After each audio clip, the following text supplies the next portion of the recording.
Hindi, kainin mo na. Yung paglaruan. Yummy. Ubus ang kanin. Ubus na yung kanin. Abi. Grabe, sarap, no?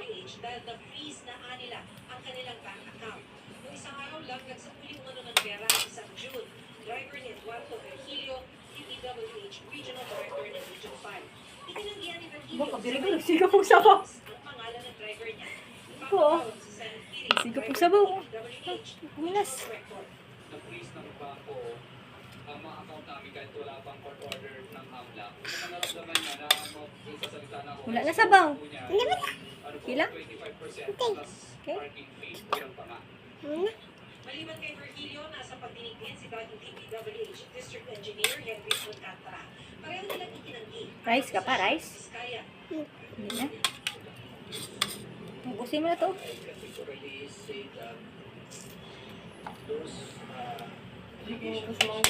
Yurot ang sabaw. Wala.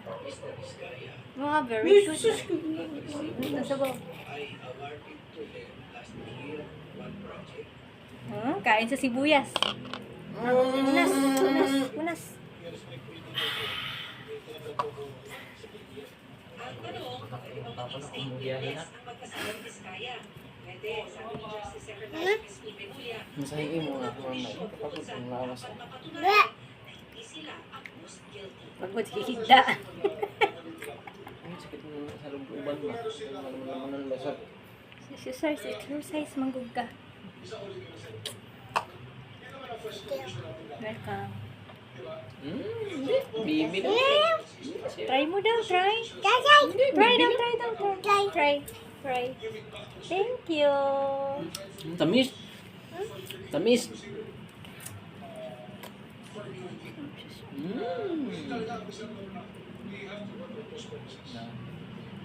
Say hi kay Ate Juliana. Say thank you. Thank you, kaya. Ang ginawa nilang Ikaw. Thank you, Ate sa mangga. Vizcaya para magbigyan naman daw ng proteksyon at seguridad ang kanilang pamilya. Kuha pa ko, sabaw tsaka kanin. Okay? Nani. Hindi na? Kukuha pa, hindi na. Kuha pa, hindi na. Hindi, sabaw, hindi na. Nubos, hindi. Nubos ang sabaw. Oh, wala na sabaw. Papa, robot. Yes, Ano ubos. po? What eh? Tinawag na kasinungalingan ni House Speaker Martin Romualdez ang mga pahayag ng mag-asawang Curly at Sara Vizcaya na nagdarawit sa kanya sa mga anomalyang